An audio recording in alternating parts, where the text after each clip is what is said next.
manjada wajada. Jalan terus dengan niat baik. Saling mengejek, saling memfitnah tidak boleh. Kita harus bersatu supaya kita menjadi.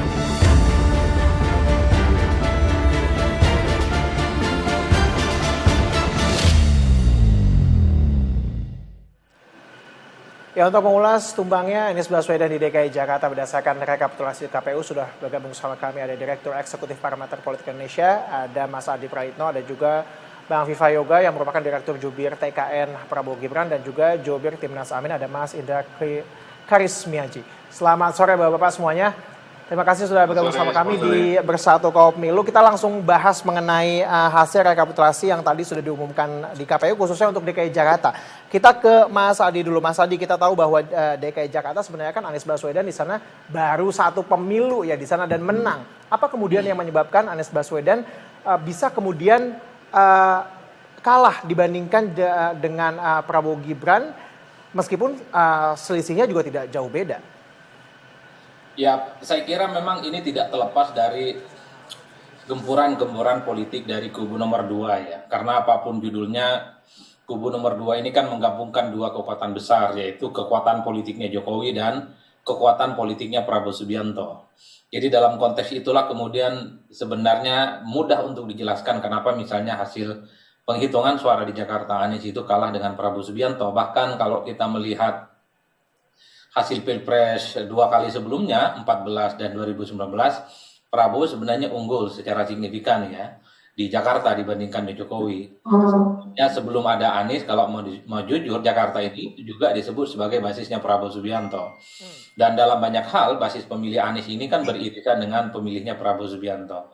Oleh karena itu, dalam pemilu Pilpres kali ini, kalau suara Prabowo Gibran itu lebih unggul ya karena memang tidak terlepas dari faktor kunci di mana di situ ada Prabowo yang Jakarta adalah salah satu kandangnya, yang kedua ditopang oleh kekuatan politiknya Pak Jokowi. Nah, yang kedua tentu saja adalah gabungan dari berbagai instrumen pemenangan ya. Gabungan partai politik pendukung nomor 2 ini kan jauh lebih kuat dibandingkan yang lain dan sangat kelihatan kerja mesin dan politiknya ini kan simultan.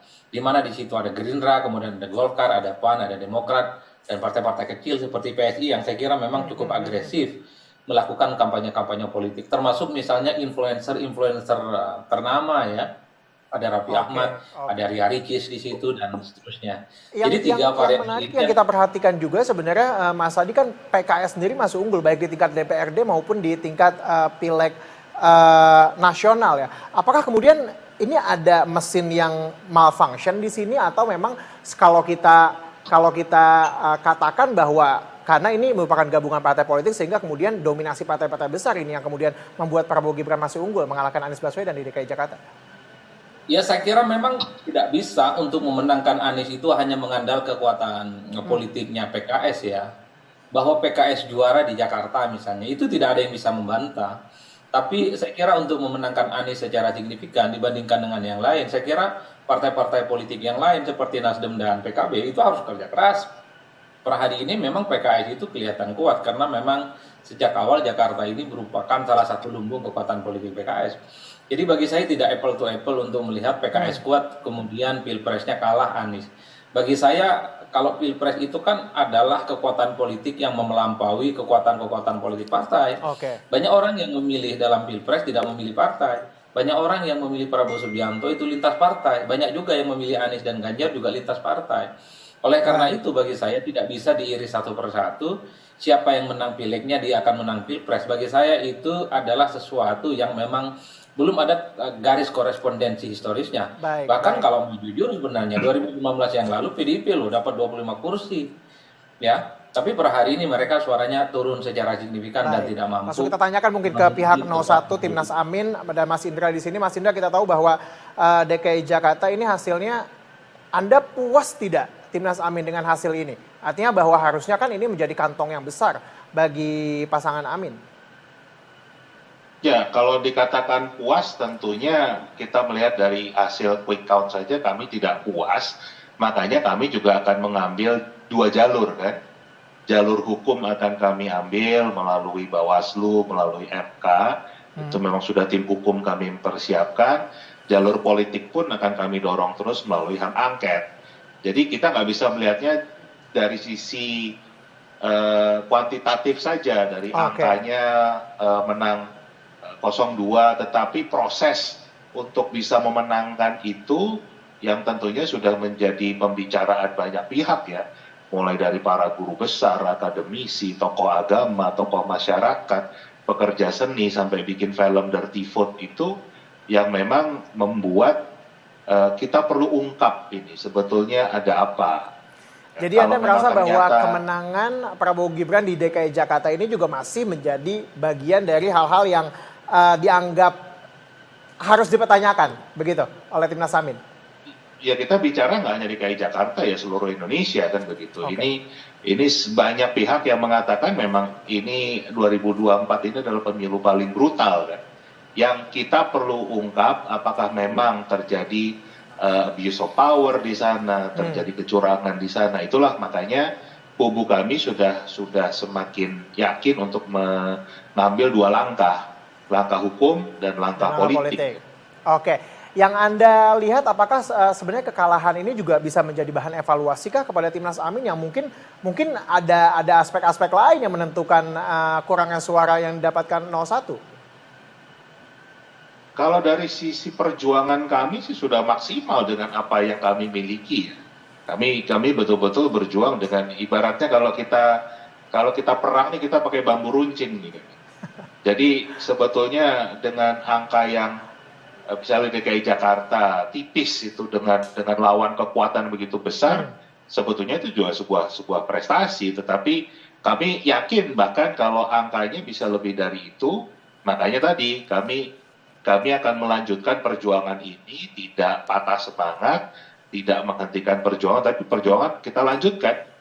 Sampai nanti tanggal 20 Maret, kita lihat hasil keseluruhan seperti apa, dan tentunya tim hukum kami sudah siap, partai-partai pengusung di DPR itu juga sudah siap untuk ya mudah-mudahan semua lancar lah, semua memang diberikan jalan. Karena kita tanyakan ke pasangan 02, ada Bang Vivayoga di sini. Bang, kita tahu bersama bahwa DKI Jakarta sebenarnya kan Prabowo Subianto di DKI Jakarta maupun Gibran lah ya, kalau kita nyatakan bahwa tidak pernah terjun langsung di sana, selalu menjadi kingmaker lah ya. Dari ketika Jokowi maju, kemudian Anies Baswedan maju. Tapi apa kemudian yang menurut Anda berperan secara signifikan terhadap keunggulan Prabowo Gibran di DKI Jakarta? Apakah kemudian memang mesin partainya kah seperti yang dikatakan? Atau memang ketokohannya kah? Ya banyak faktor, salah satunya adalah soal sinergitas kekuatan partai politik pendukung yang tergabung di Koalisi Indonesia Maju yang memiliki akar sampai ke tingkat RT RW yang terus bekerja secara maksimal. Yang kedua karena Jokowi efek, yang ketiga karena elektabilitas Prabowo Gibran dengan segmentasi yang berbeda, dan itu kalau diakumulasikan tentu akan menjadikan tambahan elektoral. Jadi sebenarnya ini adalah buah dari kerja keras kami di TKN Prabowo Gibran yang memetakan secara detail, mendalam, dan lebih berilmu pengetahuan karena harus menggunakan ilmu pengetahuan untuk menang, dan kita menghasilkan sebuah prestasi yang cukup bagus meskipun tipis tapi kita menang gitu. Nah kalau kemudian ada narasi-narasi yang kalah dengan narasi yang negatif, ada kecurangan, itu sesuatu hal yang biasa saja. Setiap pemilu bagi yang kalah pasti akan menarasikan hal-hal yang negatif, kemudian melakukan framing negatif, itu biasa. Karena kami taat patuh pada Undang-Undang Nomor 7 Tahun 2017 tentang pemilu, di mana sudah ada lembaga-lembaga negara yang dibentuk oleh undang-undang. Kalau berkaitan dengan potensi pelanggaran administrasi, Bawaslu yang menyelesaikan. Kalau berkaitan dengan etika negara, DKPP yang menyelenggarakan. Dan kalau berkaitan dengan hasil kita akan membahas mengenai hal itu mungkin nanti ya Bang ya. Tapi kan kita mengetahui bahwa Jakarta ini sebenarnya ada dua kubu yang besar di sana. Pertama adalah PKS yang saat ini juga masih mendominasi, kemudian juga PDIP. Nah, apakah kemudian pada saat melakukan kampanye di DKI Jakarta untuk menarik suara di sana, adakah strategi khusus untuk memecah dua kutub ini, bagaimana kemudian akhirnya bisa menarik suara yang dapat dikatakan juga cukup besar di sini ya perolehannya? Konfigurasi pemilu presiden dengan konfigurasi pemilu legislatif itu tidak bisa disimetrikan, tidak bisa disinergikan, tidak bisa dipadu-padankan. Masing-masing dengan segmentasi sendiri-sendiri, ada banyak migrasi partai politik dengan beragam faktor yang mempengaruhi terhadap nilai elektoral pasangan calon.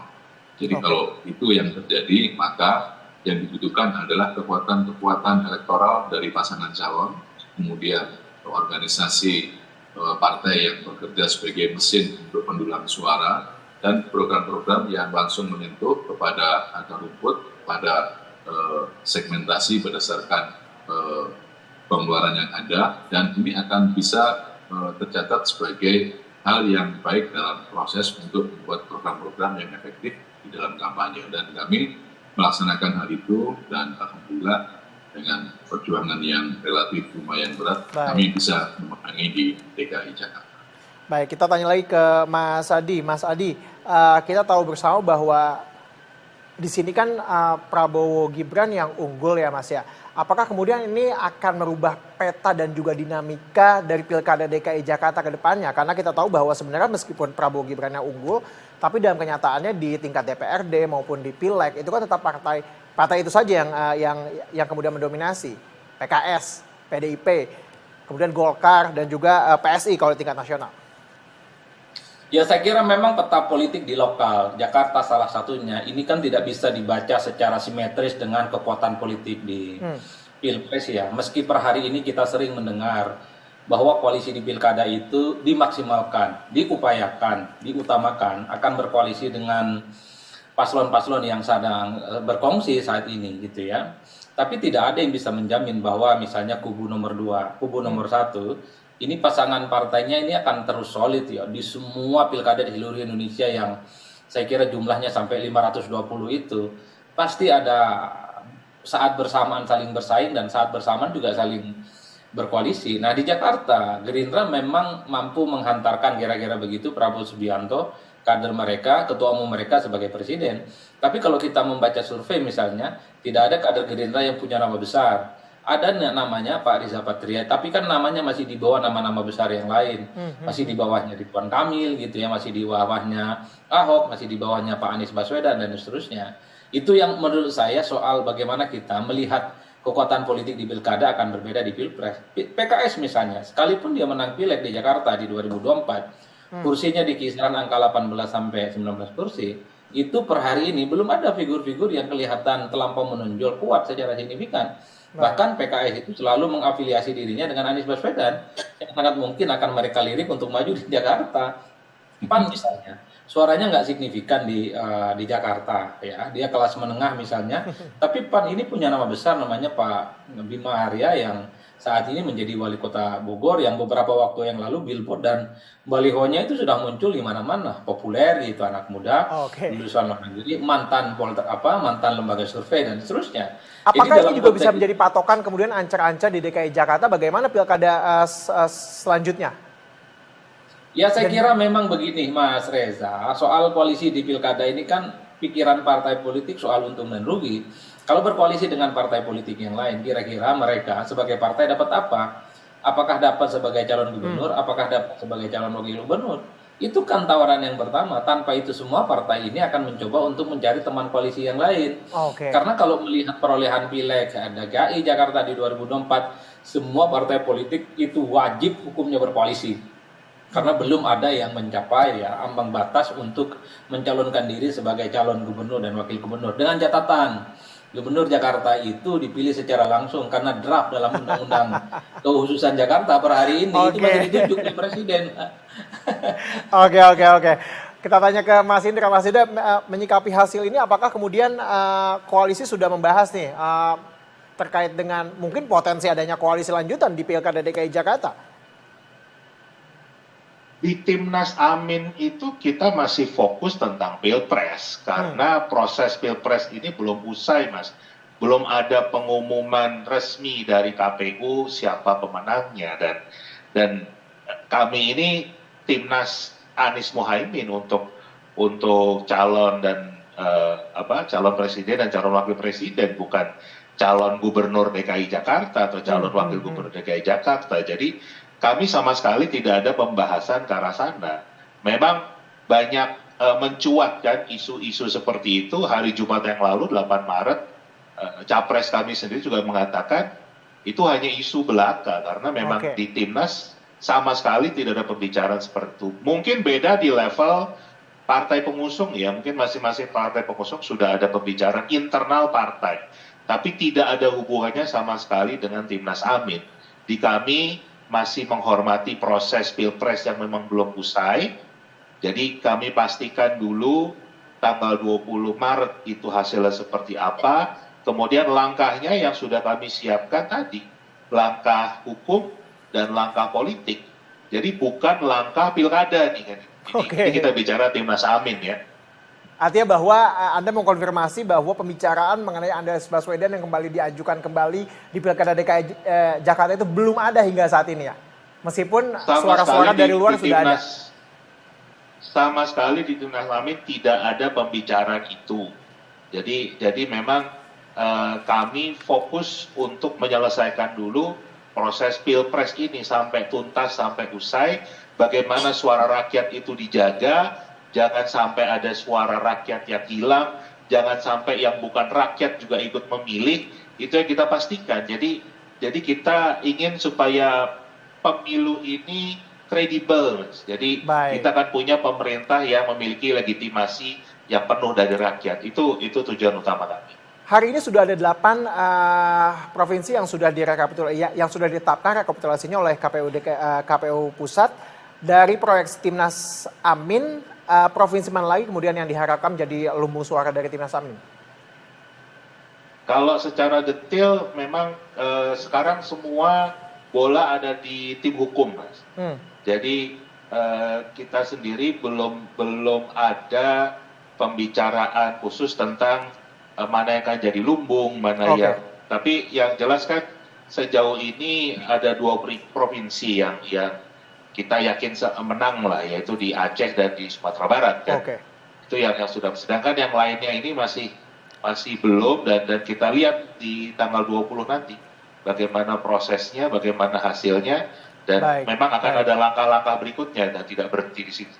Baik, kita tanya terakhir ke Bang Viva Yoga. Bang, apakah kemudian hasil dari DKI Jakarta ini sama pertanyaannya, akan kemudian menentukan bagaimana kemudian peta perpolitikan atau koalisi yang mungkin masih berlanjut di DKI Jakarta? Kalau dari koalisi Indonesia Maju yang mendukung Pak Prabowo Mas Gibran itu menginginkan konkordan dari Pilpres ke Pilkada, gitu, khusus untuk Pilkada DKI. Tapi kan itu cita-cita ya, harapan, karena tidak seluruhnya konfigurasi politik nasional itu bisa diturunkan ke konfigurasi lokal daerah seperti pilkada. Nanti akan kita komunikasikan dengan seluruh koalisi Indonesia Maju apa langkah-langkah terbaik yang akan kita terapkan dalam rangka untuk perumusan perencanaan pasangan calon, dan tentunya ini menjadi bagian yang strategis karena kami masih menginginkan masih ada sinergitas koalisi, kongsi, dan kerjasama koalisi Indonesia Maju di dalam setiap pilkada yang nanti akan berlangsung pada bulan November 2024. Baik, kita akan menantikan bersama bahwa dinamika dan juga perkembangan terkait dengan pilkada bagaimana dari hasil pemilu 2024 yang saat ini masih terus berlangsung. Terima kasih Bapak-Bapak atas perbincangan singkat kita. Ada Bang Viva Yoga, ada juga Mas Adi dan juga Mas Indra telah bergabung sama kami di Bersatu Kawal Pemilu. Terima kasih Bapak-Bapak.